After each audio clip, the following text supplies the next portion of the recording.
Абон ыртыным июня фаваиш валоны школа мараттыны тахай курдятны фышыны раштак. Зауджи қауфыцыгам клашма басау зышты сыпар мин шаби республикайта адапатай балавартой дуадаш мин курдятым. Гахаты табадаттыны фарон сентября иш ногуагавард.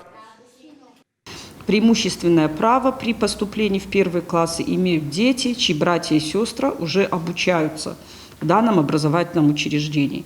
Под словом «преимущественное право» подразумевается абсолютное право в первом порядке, в первой очереди поступить в первые классы. Следующие лица, которые имеют право первоочередного приема, зачисляются в первые классы образовательных учреждений. И далее уже идут те люди, которые проживают на закрепленной территории. В течение 5 дней образовательные учреждения должны разместить на сайте образовательных учреждений, должны разместить на информационных стендах информацию о наличии или отсутствии свободных мест.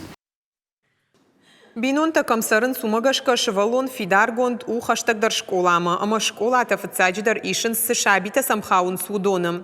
Кадма ахурганан донуабы на то одрайшсышты иннатыдар автомай иннатанташа бон у курдят бадатын фанзам июлей фанзам сентябрьма.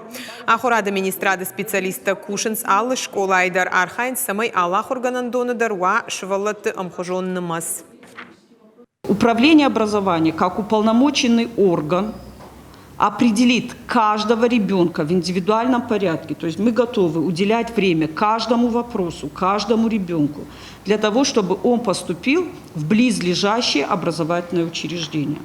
Для этого 5 числа, 5 июля в образовательных учреждениях, в которых вот самое большое число неудовлетворенных заявлений, будут дежурить сотрудники управления образования, сотрудники Министерства образования, которые в индивидуальном порядке будут рассматривать каждое отдельно взятое заявление.